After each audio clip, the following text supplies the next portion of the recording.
Welcome to the deep dive. When you picture a traditional illicit market, like an illegal drug operation, there is almost always this expectation of physical geography. Oh, absolutely. It's grounded in physical space. Yeah, like think about the classic movie scenes. You picture a specific street corner, you have like lookouts posted down the block, and when the authorities finally make their move, they are swinging a battering ram into a heavy, tangible door. Right. There's a real geometry to it. Exactly. The borders are incredibly clear. You can map it. You can literally touch the ledger. And because of that geometry, there is an inherent bottleneck to how fast or, how far that operation can actually scale. Right. So today we are unpacking a massive structural shift in the illicit economy, specifically focusing on this era defined as the Snaptrap. Yeah, it's a fascinating term. It really is.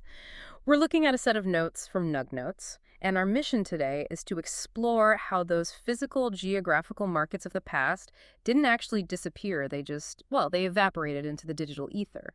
And if you think this is just a story about, a social media platform struggling with content moderation, you are really missing the bigger picture here. Yeah, it's way bigger than that. It is. We are looking at a fundamental transformation of illicit commerce. The perceived stealth of digital platforms, combined with disappearing content, allowed these illicit storefronts to scale their reach and their speed in ways that were, quite frankly, historically unprecedented. Wow. You basically go from a geographical bottleneck to an infinitely scalable network. Okay, let's unpack this because I think we have to start with the physical, 90s trap model. Right, the classic model. Yeah, the kind famously associated with cities like Atlanta. The whole concept was a localized hub, but by the late 2010s, that entire physical infrastructure, the corners, the stash houses, the lookouts, it completely migrated from the pavement directly into smartphones. Specifically, the notes detail how it migrated onto Snapchat. So how do you actually take a physical street corner and turn it into an app feature? Well, you have to look at the specific mechanics of the platform design to really understand why this happened. I mean, this wasn't just a random migration. It was intentional. Highly intentional. It was a calculated move driven by the path of least resistance. First, you had a highly concentrated, very young demographic. Right. But the real structural pillars that made this possible were the vanishing chats and the stories feature. Because messages inherently deleted themselves, there was this intense perception of stealth. Like a safety net. Exactly. It offered a psychological shield for the people operating these networks. I look at that stories feature as being like a digital speakeasy, but one that completely vaporizes 24 hours after you look at it. That's a great way to put it. It's essentially a rolling menu, Yeah. and the psychology there is fascinating because it mimics legitimate e-commerce tactics. Oh, heavily. It's like Amazon's lightning deals or those limited drops from streetwear brands like Supreme. You combine the exclusivity of a hidden market with the aggressive urgency of a 24-hour expiration clock. And that urgency completely overrides the buyer's natural caution. You are fundamentally removing the physical friction of the transaction. Right. The danger element is gone. Exactly. A buyer can check inventory at 2 in the morning from their bedroom without ever having to visit a physical location or, risk being seen in a bad neighborhood. Which is wild. It is. But to facilitate this entirely frictionless environment, the whole language of the market had to adapt. Right, because you can't just type out a literal text-based menu of illicit goods on an app. No, absolutely not. That gets flagged by automated moderation bots instantly. So formal listings and explicit negotiations were just completely replaced. It became this sophisticated visual vocabulary of emojis, slang, and color codes. Yes. And what's fascinating here is that platform crackdowns actually shaped this behavior. How so? Well, the sources explicitly note that when older, more traditional social media platforms instituted tighter text-based content moderation, the market didn't just pack up and go home. They just moved. They adapted. The research shows that Snapchat, with its ephemeral design and heavy reliance on visual communication, was simply easier for these specific drug markets to navigate. So it became the ultimate perceived safe haven. Exactly. But here's the thing. Invisibility doesn't pay the bills. Once you build this hidden digital storefront, your next immediate problem is foot traffic. How do you get buyers in the door without blowing your cover? You adopt the exact playbook of modern retail e-commerce. They ran flash sales, they offered bundle deals, and they initiated what became known as tap-in promos. Right. And the Nug Notes provide this massive case study from the early days of this era regarding a user known as Caliplug.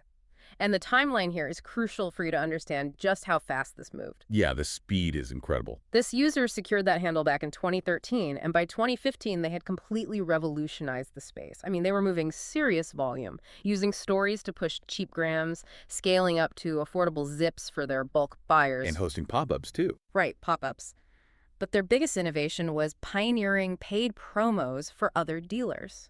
Which is a complete paradigm shift for an illicit market. They essentially monetize their own audience. But wait, I have to push back on this a bit. Sure. If the entire point of moving to an ephemeral app was stealth-like, if the whole draw was vanishing messages and staying off the radar of law enforcement, doesn't selling promo and blasting usernames via features like Quick Add completely defeat the purpose? You would think so, yeah. Because you are taking a supposedly secret, insulated network and turning it into a massive public billboard. I mean, it sounds totally counterintuitive until you look at the raw economics of the situation. It's always the money. Always. The drive for pure, unadulterated profit simply outpaced the need for absolute secrecy. Caliplug self-reported making $50 million just from selling these Snapchat promos. 50 million. Yeah. And even if we assume that number is heavily inflated for bragging rights, it highlights the sheer velocity of capital moving through this system. $50 million just on advertising, like not even moving the actual product yourself, just acting as the digital middleman. Exactly, because they were leveraging the algorithmic power of the platform itself. Let's look at how a feature like Quick Add actually functions. I don't know. It doesn't just randomly suggest people. It scrapes your phone contacts, looks at mutual connections, and it analyzes interaction networks. Oh, wow. Yeah. So if one teenager adds a local dealer, the algorithm notices that connection and automatically suggests that dealer to like 5 of their friends in the Quick Add carousel. So the platform is essentially doing the networking for the dealer. It is a viral coefficient applied directly to an illicit market. That is terrifying. It is. Crowdsourcing the customer base through these algorithms, the dealers fundamentally change their risk-to-reward ratio. The potential profit of reaching thousands of highly targeted buyers in a single afternoon completely outweighed the risk of exposure. Here's where it gets really interesting and, frankly, much darker. Because when you build an incredibly efficient, infinitely scalable network with zero regulation, the nature of what you are selling is inevitably going to evolve. That's just logistics. Right. You build a pipeline that's massive, and traditional flour just doesn't make logistical sense anymore. It's bulky, it smells, and it's really hard to move discreetly in the mail. The economics of logistics basically dictate the product evolution. And this is where the human cost of this digital shift becomes undeniable. Yeah. The notes detail this massive pivot toward THC vapes. As the cartridge market exploded, these digital networks became the primary lane for distribution. Very quickly, too. Yeah, we're talking about brands like Dank Vapes getting pushed heavily through stories and direct messages. It was pitched as this clean, convenient, digital-first product that was perfectly tailored for the demographic. But that exact same digital convenience, that lack of friction, became the perfect vehicle for a public health crisis. Yeah, it got really bad. The infrastructure was optimized for moving small, high-margin, easily concealable items. Yeah. And very quickly, that exact same channel was flooded by counterfeit pills. Which almost always means illicit fentanyl. Yes, exactly. The underlying mechanics of the market incentivized this shift. I mean, fentanyl is incredibly potent, which means you only need microscopic amounts to achieve an effect. Right. From a distribution standpoint, you can fit thousands of counterfeit pills into a single small padded envelope. The profit margins are astronomical compared to moving traditional products. It's just a totally different scale. Completely. And the digital storefront provided instant access to a massive customer base. And because it's happening through a screen, the physical reality of what is being bought is completely obscured. The buyer has zero idea what they are actually getting. They are looking at a colorful, highly produced 24-hour story. They swipe up, send a couple of emojis, and a counterfeit pill arrives at their doorstep. You are removing all the natural barriers and physical friction points that historically kept a lid on these markets. Yeah. When someone can purchase an unregulated synthetic chemical with the exact same ease and user interface they use to buy, like a pair of sneakers online, the human cost skyrockets. It's just tragic. It is.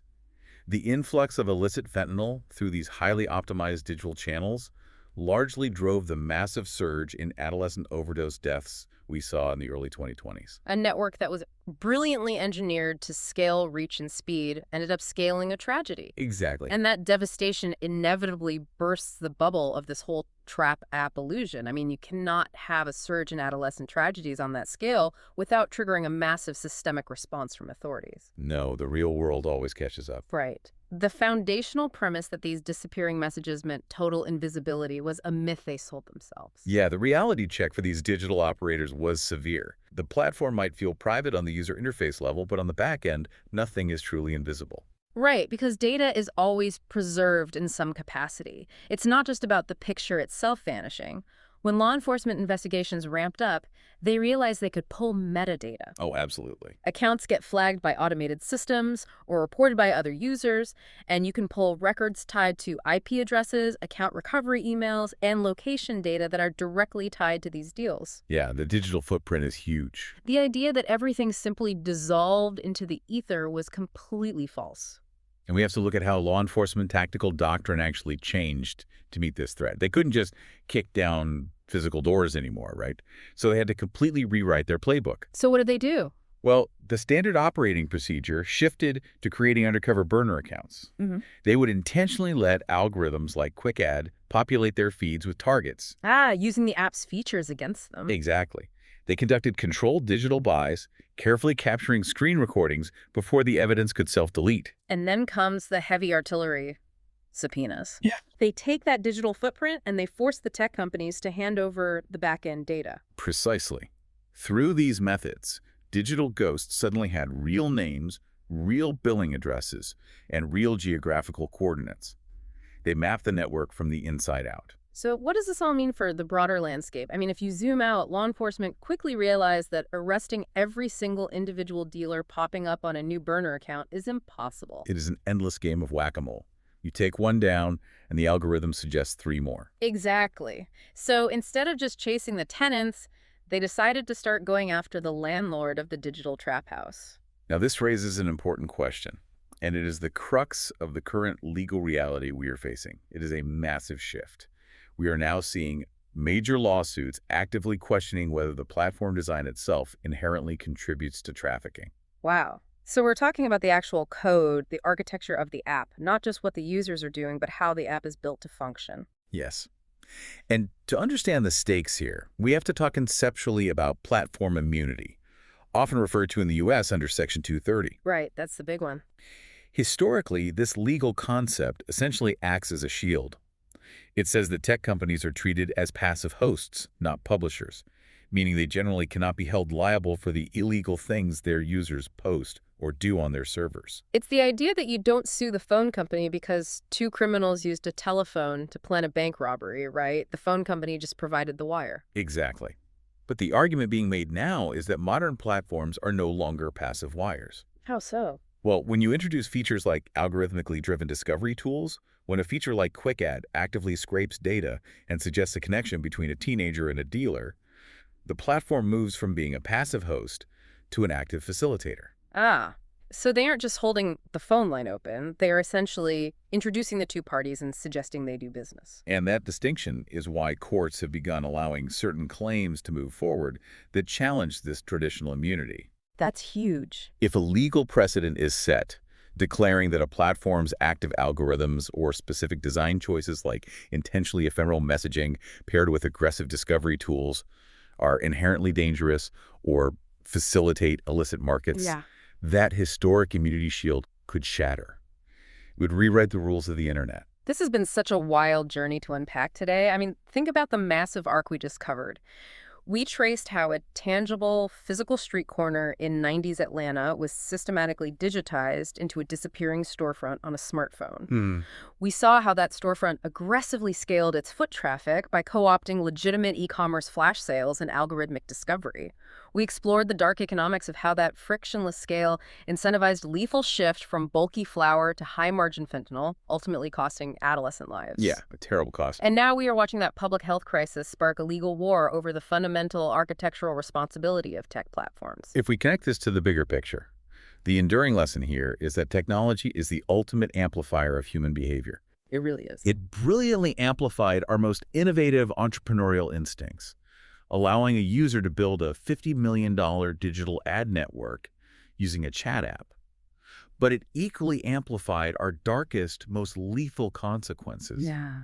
The speed, the scale, and the sheer frictionless nature of the digital world mean that these impacts happen faster and hit with far more devastation than anything we saw in the physical markets of the past. It really leaves you with something heavy to mull over long after you take your headphones off. Let's go back to that physical drug bust we talked about at the very beginning of the deep dive. Right, the battering ram. Yeah, the kick down door, the clear physical evidence. As a society, we accepted the destruction of that physical door because it was necessary to protect public safety. But in the digital world, things get much more complicated. Very complicated. And we have to be careful to distinguish between the specific algorithms that push content and the broader concepts of digital privacy. Absolutely. Because if courts successfully strip away platform immunity because features like algorithmically driven discovery and disappearing messages are deemed as actively facilitating illicit markets, where does that leave the rest of the digital ecosystem? That is the big question. Will the necessary pursuit of holding these digital landlords accountable for algorithmic harm ultimately be used as a wedge to dismantle private encrypted messaging for everyone else? Does protecting public safety from the frictionless scale of the digital illicit market mean we eventually have to sacrifice the concept of digital privacy altogether? Something to think about. Thanks for joining us on this deep dive.